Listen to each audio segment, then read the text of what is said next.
Bienvenidos a una nueva inmersión profunda. Hoy es 22 de febrero de 2026. Y la verdad es que el mercado financiero global está atravesando una de esas reconfiguraciones violentas que dejan a los analistas más experimentados pues rascándose la cabeza. Completamente. Es un momento de esos que marcan época. Así es. Y para entender exactamente qué está pasando bajo la superficie, tenemos hoy sobre la mesa una pila de fuentes fascinante. Estamos hablando de informes confidenciales de sentimiento institucional, análisis muy detallados de posicionamiento de inversores minoritarios, lecturas de las decisiones más recientes de la Corte Suprema y proyecciones macroeconómicas de primer nivel. Una montaña de datos. O sea, material pesado. Material muy pesado. Y la misión de nuestro análisis de hoy es simple pero bastante ambiciosa. Queremos filtrar todo ese ruido, el ruido que hay en los gráficos de corto plazo y entender por qué el euro, que básicamente dominó el panorama durante todo el 2025, está sufriendo ahora mismo una capitulación masiva frente al dólar. Exacto. Queremos descifrar qué fuerzas gigantescas están moviendo realmente los hilos de esta narrativa. Y hablamos de fuerzas que van desde los bancos centrales hasta los mismísimos tribunales. A ver, vamos a desempacar esto porque yo estoy asombrada con la gráfica. El par euro-dólar ha caído de una manera dramática. Pasamos de los máximos de enero, que rondaban el 1.281, a probar una verdadera cuerda floja técnica en los niveles de 1.11746. Es un cambio de escenario radical para un periodo de tiempo tan corto. Da la impresión de que algo fundamental se rompió en el mercado. Esa es la lectura correcta de la situación. Y hay que establecer desde el primer minuto que esto no es una simple toma de ganancias rutinaria. No es el típico movimiento de fin de mes. Para nada. No es el clásico escenario donde los operadores deciden cobrar sus ganancias del año pasado y marcharse a casa a descansar. Lo que los datos nos muestran es un choque de trenes en cámara lenta. Un choque entre dos continentes. Tal cual. Dos continentes que ahora mismo tienen realidades económicas y políticas diametralmente opuestas. Las fuentes apuntan a un reajuste estructural del capital a nivel global. Por un lado, vemos a las instituciones ajustando sus expectativas de una manera sumamente agresiva, desarmando estrategias que llevaban meses construyendo. Y por otro lado, claro, tenemos una serie de eventos políticos y legales que están literalmente reescribiendo las reglas del juego del comercio internacional semana a semana. Semana a semana, así es. Fíjate que mirando los datos de flujos de capital, me llama muchísimo la atención una divergencia brutal sobre quién está comprando y quién está vendiendo. Hay una paradoja increíble entre los gigantes del mercado y los pequeños inversores. El clásico David contra Goliat, pero en las pantallas de trading. Exactamente. Los informes mencionan que los grandes especuladores, las instituciones, tenían posiciones récord apostando a favor del euro hasta hace muy poco. Y de repente, es como si alguien hubiera activado la alarma de incendios. Todos corriendo hacia la misma salida. Están huyendo hacia el dólar. Entonces, ¿qué nos dicen los números duros sobre este éxodo institucional? Los números son contundentes. En las mesas de dinero institucionales, a este fenómeno previo se le llamaba un posicionamiento saturado. Es el concepto de crowded trade. O sea, ¿demasiada gente del mismo lado? Imaginemos tratar de meter a 100 personas por una sola puerta de salida al mismo tiempo. Cuando todo el mercado profesional está del mismo lado del barco, apostando a que el euro seguiría subiendo indefinidamente más allá de 1.20000, la estructura se vuelve increíblemente frágil. Ya no hay quien más compre. Exacto. Ya no quedan compradores institucionales marginales para seguir empujando el precio hacia arriba. Y lo que vimos estallar en febrero fue el inicio de una liquidación forzosa. Las instituciones están desarmando esas posiciones en euros y buscando refugio. Y los datos son impresionantes. 5.000 billones. 20.5 mil billones. Es muchísimo dinero. Eso significa que el péndulo del sentimiento extremo ha girado. El gran capital institucional ve nuevamente al dólar no solo como un puerto seguro frente a la volatilidad global, sino como un vehículo superior para generar rendimiento. Y aquí es donde se pone realmente interesante la cosa. Porque mientras esos fondos de cobertura y los grandes bancos corren hacia la salida de emergencia y abandonan el euro, los pequeños inversores, el sector minorista, están haciendo exactamente lo contrario. Una divergencia clásica. Los datos de las plataformas de corretaje muestran que el 63.01% de los operadores minoristas sigue apostando por el euro. Es una proporción de 1.71 de posiciones largas frente a cortas. Ujú. Básicamente, la filosofía en las pantallas de los pequeños comerciantes parece ser comprar la caída. Operan bajo la creencia de que esta bajada es un descuento temporal y que el euro va a rebotar mágicamente a los niveles de enero. Lo fascinante aquí es cómo ese comportamiento específico del sector minorista actúa, la inmensa mayoría de las veces, como un indicador contrario brillante para los profesionales.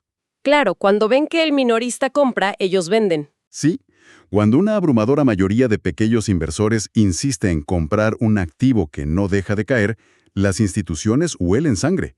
La mecánica detrás de esto es pura matemática de mercado. Todos esos inversores minoristas tienen niveles de invalidación para sus operaciones. Los famosos stop loss. Exactamente, las órdenes automáticas para vender y protegerse si el precio cae demasiado. Y el detalle crítico es que la mayoría de esas órdenes de pánico están agrupadas justo por debajo de la barrera psicológica de 1.1700. O sea, un detonante a punto de estallar. Si el mercado empuja el precio por debajo de esa línea, todas esas órdenes de venta se van a activar en cadena.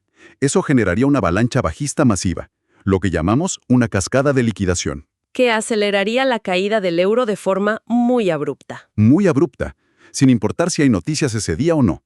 Es un riesgo puramente estructural. Y esa tensión psicológica se palpa si uno se asoma a las trincheras digitales. En los foros de day trading, por ejemplo en Reddit, el debate está completamente polarizado. Es una guerra de narrativas ahí. Sí. Los alcistas, los toros, se aferran a una narrativa casi heroica. Hablan de la inminencia de una expansión fiscal masiva en Alemania. Ajá. Manejan la teoría de un paquete de estímulo de 1 billón de euros que supuestamente encenderá los motores industriales europeos y salvará la moneda. 1 billón de euros es una expectativa gigantesca. ¡Gigantesca! Pero del otro lado, los bajistas, los osos, ignoran esas promesas. Ellos apuntan a la realidad inmediata, que es el fantasma de la deflación en Europa y la entrada de una nueva era en la Reserva Federal de Estados Unidos. Y esa mención a la Fed es vital. Totalmente. Nos da el pie perfecto para analizar el panorama macro, porque la brecha de políticas entre Estados Unidos y Europa parece estar en el centro de todo este terremoto. Empecemos explorando el llamado efecto Walsh. Claro. La nominación de Kevin Warsh para liderar la Reserva Federal a partir de mayo de este año, 2026, ha sacudido el tablero de ajedrez monetario. Ha cambiado las reglas del juego. Por completo. Para dar contexto, históricamente, Warsh es un perfil conocido por tener un enfoque bastante conservador respecto a la expansión del balance del Banco Central, y sobre todo, muestra una gran preocupación por mantener la fortaleza y estabilidad del dólar. No es alguien que vaya a imprimir dinero a la ligera. Para nada. Su sola nominación inyecta en los modelos de valoración lo que conocemos como una prima hawkish, una postura muy agresiva contra la inflación. Y esto choca con lo que se esperaba. A finales del año pasado, los mercados estaban totalmente convencidos de que veríamos una serie rápida de recortes en las tasas de interés en Estados Unidos. Sí, el consenso apuntaba a recortes rápidos. Pero hoy, bajo este efecto Walsh, esas expectativas se están congelando. La narrativa ha cambiado de múltiples recortes a una posible pausa prolongada. Y el dinero institucional está calculando que las tasas en dólares se mantendrán altas por mucho más tiempo del previsto.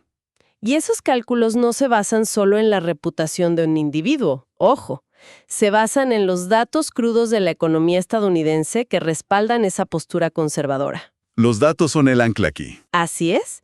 La resistencia del mercado laboral y del consumo en Estados Unidos sigue rompiendo todos los modelos predictivos. Estamos viendo proyecciones de crecimiento del PIB sostenidas en un 2.4%. Una cifra muy sólida. Y las cifras de diciembre arrojaron la creación de 50,000 nuevos empleos, justo en un momento en que gran parte del consenso analítico apostaba por una contracción inminente. Sí, la economía estadounidense se niega a frenar, y por eso el dólar ofrece actualmente el combo ganador. Tiene altos rendimientos por las tasas elevadas y un crecimiento económico palpable. Pero la fotografía al cruzar el Atlántico hacia Europa tiene un filtro completamente distinto. Los números allí cuentan una historia de estancamiento severo. Es una divergencia monumental. Mientras la Reserva Federal observa una economía caliente que no termina de enfriarse, el Banco Central Europeo, el BCE, se enfrenta a una amenaza letal para cualquier economía moderna: La desinflación. la desinflación rápida que bordea la recesión. Las cifras de inflación en la eurozona en general cayeron al 1.7% recientemente, ya por debajo del objetivo. Exacto. Pero el detalle que realmente enciende las alarmas en Frankfurt es el caso específico de Francia. Allí la inflación se desplomó drásticamente hasta el 0.4%. 0.4. Eso está peligrosamente cerca de la deflación absoluta. Y esto plantea un dilema enorme. Sugiere que el BCE podría estar cometiendo un error de política monetaria al quedarse rezagado, o sea, al no recortar las tasas de interés con la agresividad necesaria para evitar que industrias enteras se asfixien por el altísimo costo del crédito. Las trayectorias de crecimiento entre ambos bloques se están separando a un ritmo alarmante. Y a ese rompecabezas económico tan complejo, los reportes suman un componente de drama político que, francamente, no podemos ignorar. La política siempre entra a la cancha. Siempre. Las fuentes mencionan un ruido creciente sobre una posible salida anticipada de Christine Lagarde de la presidencia del BCE. Un rumor muy fuerte en los últimos días. Aparentemente, la especulación en los círculos financieros sugiere que Emmanuel Macron podría maniobrar para nombrar a un sucesor alineado, esto antes de que las elecciones presidenciales francesas de 2027 compliquen el panorama político. Y cabe aclarar, por supuesto, que desde nuestra perspectiva analítica, simplemente estamos evaluando cómo el mercado cuantifica estos rumores. Exactamente, no tomamos partido. Independientemente de las preferencias políticas internas de Francia, el solo hecho de que se especule sobre la salida anticipada de la líder del BCE añade una prima de riesgo gigante. Los mercados desprecian la incertidumbre institucional. La odian. Y la mera posibilidad de interferencia política en la independencia del Banco Central hace que el capital huya aún más rápido de la región. Volatilidad en las pantallas de cotización. Ese riesgo político hace que el euro pierda su atractivo como moneda de reserva de largo plazo, especialmente para los fondos soberanos. Claro.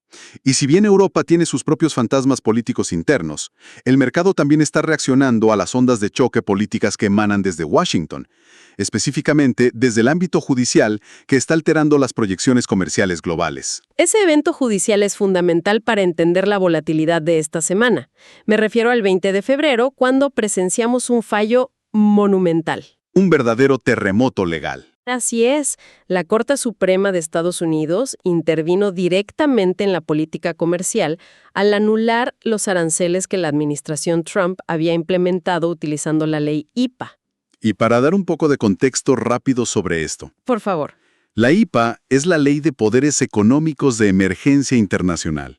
Es una herramienta diseñada originalmente para sancionar adversarios en crisis graves, no para regular el comercio ordinario de todos los días. Claro, y la Corte dictaminó que el uso de esta ley para imponer aranceles amplios excedía a la autoridad ejecutiva, recordando que el poder de gravar el comercio exterior pertenece constitucionalmente al Congreso. Y la reacción en los mercados de divisas fue fulminante. El euro encontró un salvavidas inesperado. Vimos un rebote desde el abismo de 1.1740 hasta los 1.1800 en cuestión de horas. Fue un respiro masivo. Los inversores respiraron aliviados al ver eliminada, aunque sea de manera temporal, una barrera impositiva gigantesca para los productos europeos exportados a Estados Unidos.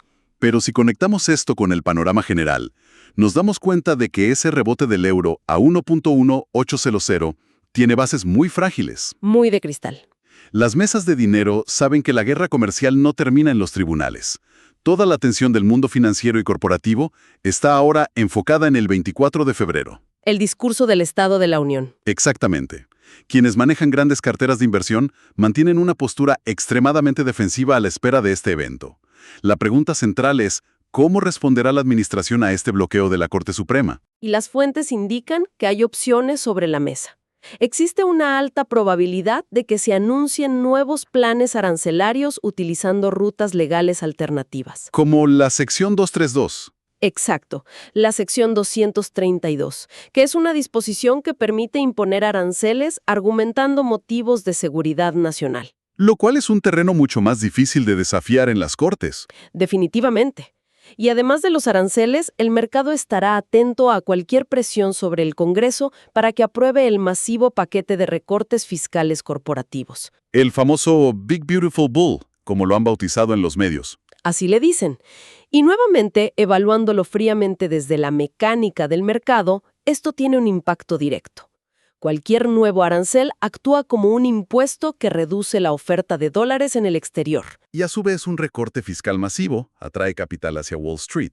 Ambos escenarios reavivarían la fortaleza del dólar de un plumazo. Evaporando ese pequeño respiro que tuvo el euro. Literalmente evaporándolo. Es como observar una partida de ajedrez tridimensional donde las piezas son bancos centrales, tribunales y presidentes. Una partida muy tensa. Y para saber hacia dónde se puede mover este tablero tan complejo en las próximas semanas, las fuentes nos ofrecen las proyecciones técnicas de varios analistas de peso. Vamos a revisar los niveles que están vigilando. Me parece perfecto. Por ejemplo, el analista Michael Boutros traza una línea roja muy clara para este trimestre en la zona entre 1.1746 y 1.1775. Él argumenta que si el par cierra consecutivamente por debajo de ese nivel, el piso de cristal se rompe. Y se abre el vacío. Se abre el vacío para una caída libre hacia el nivel de 1.1598. Por su parte, Samir Clichy complementa esto señalando un patrón de comportamiento muy específico. Él dice que el dinero inteligente, o sea, las instituciones, no están comprando las buenas noticias temporales del euro. No se dejan llevar por el optimismo de un día. Para nada. Ven cada pequeño rebote, como el provocado por la Corte Suprema, simplemente como una oportunidad de liquidez. Una oportunidad para vender sus posiciones a un mejor precio. Vender en la subida. Pero de toda la información que tenemos en la mesa, creo que el dato que hace que uno se detenga en seco lo aporta Fawad Razaxada. Así, ese dato es revelador. Él sale del debate tradicional de divisas y suelta un recordatorio masivo. Nos dice que el oro se está acercando a la marca histórica de los $5,000 por onza. Ese apunte sobre el oro es, de lejos, la pieza de información más reveladora de todo el paquete de fuentes. ¿Por qué es tan crucial? Porque en la teoría económica clásica, un dólar fuerte, respaldado por altas tasas de interés, actúa como kriptonita para el oro. Como el oro no paga intereses, los inversores suelen abandonarlo cuando pueden obtener rendimientos seguros en dólares. Tiene toda la lógica. Pero ver al oro escalando hacia los $5,000 exactamente al mismo tiempo que el dólar destruye al euro, evidencia algo profundo. Evidencia que el dólar no es invencible ni goza de una confianza absoluta. O sea, ¿gana por eliminación? Tal cual. Lo que esta anomalía nos demuestra es que la debilidad del euro es totalmente endógena, nace de sus propios defectos estructurales, de su estancamiento y de sus dilemas políticos. Es un problema de casa. En la competencia directa de divisas, el dólar está ganando porque es la opción menos mala. Es la camisa más limpia en el cesto de ropa sucia de las monedas fiat tradicionales. ¿Ofrece rendimiento y liquidez? Sí, pero el repunte simultáneo del oro sugiere que, a nivel macro, los grandes capitales se están protegiendo. Se protegen contra una degradación del sistema en su conjunto. Es una analogía perfecta para entender la verdadera naturaleza de esta fortaleza del dólar. Totalmente. Ahora, tomando en cuenta la inflación, las tasas, los tribunales y el oro, los analistas han modelado 3 escenarios probabilísticos para el cierre de este turbulento mes de febrero. Vamos a verlos. El primer escenario, que es el dominante, recibe un 45% de probabilidad y es netamente bajista para el euro. Aquí proyectan la ruptura definitiva del soporte de 1.1746, impulsada por una inflación estadounidense que se niegue a bajar, y una retórica fuertemente proteccionista en el Estado de la Unión. Ese es el camino de menor resistencia ahora mismo. El segundo escenario, al que le dan un 35% de probabilidad, sugiere un mercado lateral, un empate técnico. Básicamente, la decisión de la Corte Suprema pone un piso al evitar aranceles inmediatos, pero la postura restrictiva de la Reserva Federal pone un techo infranqueable. Exacto, dejando al precio oscilando sin rumbo entre 1.1746 y 1.1870. Un rango muy estrecho. Y finalmente, queda un escenario alcista al que solo le otorgan un 20% de probabilidad. Para ver al euro recuperar el territorio de 1.1950, necesitaríamos un milagro combinado. Se tendrían que alinear los planetas. Literal. Necesitaríamos un tono totalmente conciliador y procomercio global en el discurso del Estado de la Unión, sumado a datos económicos europeos que, de la nada, sorprendan positivamente al mundo. Y al cuantificar estas probabilidades, la asimetría del riesgo queda al descubierto. La gravedad empuja hacia abajo. Sin embargo, la gestión de riesgos institucional exige mapear no solo lo probable, sino lo impensable. Los eventos extremos. Los llamados cisnes negros que operan fuera de estos modelos estándar y que puedan reescribir la narrativa en cuestión de minutos. Entonces, ¿qué significa todo esto cuando miramos los extremos del espectro? ¿Cuáles son esos catalizadores ocultos, esos riesgos de cola que harían volar por los aires estas proyecciones del 45 o 35%? Las fuentes identifican 3 riesgos extremos fundamentales. El primero es un shock repentino en los datos de Estados Unidos. Hacia abajo. Sí, si por ejemplo las próximas lecturas del índice de precios de gastos de consumo personal, el famoso PCE. Que es el termómetro de inflación favorito de la Fed. Ese mismo. Si esas lecturas muestran una caída drástica y no anticipada, toda la narrativa de las tasas altas por más tiempo se desmoronaría. Claro, les quitaría el piso. Eso obligaría a un reajuste violento de posiciones, provocando un repunte masivo del euro. Interesante. ¿Y el segundo riesgo? El segundo riesgo de cola está anidado en Francia. Si los rendimientos de la deuda soberana francesa se disparan debido a una crisis de confianza, o si los rumores sobre la salida caótica de la presidencia del BCE se materializan abruptamente, El pánico sería total. el pánico institucional sería tan grande que veríamos una venta masiva del euro hacia los niveles de 1.1500, arrastrado puramente por el miedo al contagio interno. Y esos son los factores que habitan dentro de las fronteras económicas occidentales.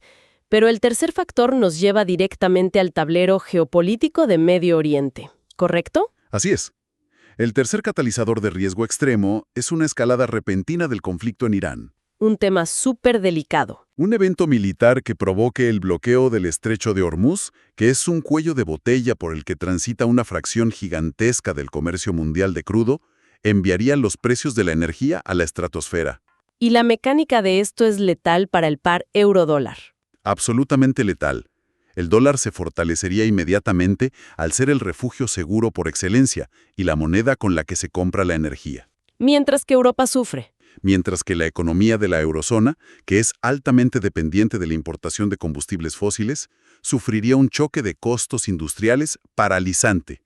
Ese escenario ampliaría la divergencia macroeconómica a niveles históricos. Bueno, al ensamblar todas estas piezas, desde la huida de los capitales institucionales hasta la asfixia inflacionaria en Europa y las maniobras legales en Washington, la conclusión principal que destilan nuestras fuentes es sumamente clara. Sí, los números hablan por sí solos. Otorgan una probabilidad combinada del 70% a que la presión bajista persista. Un 70% es altísimo en este negocio. Ese nivel de 1.1746 no es solo un número en una pantalla, es una muralla que está bajo un asedio constante y corre el grave peligro de ceder antes de que acabe el trimestre. Estamos parados frente a un punto de inflexión estructural en la macroeconomía global. Y para cualquier persona que escuche este análisis, es vital comprender por qué esta información trasciende las pantallas de los operadores de Wall Street. Nos afecta a todos. Las fluctuaciones de este par de divisas actúan como el termómetro maestro de la economía mundial.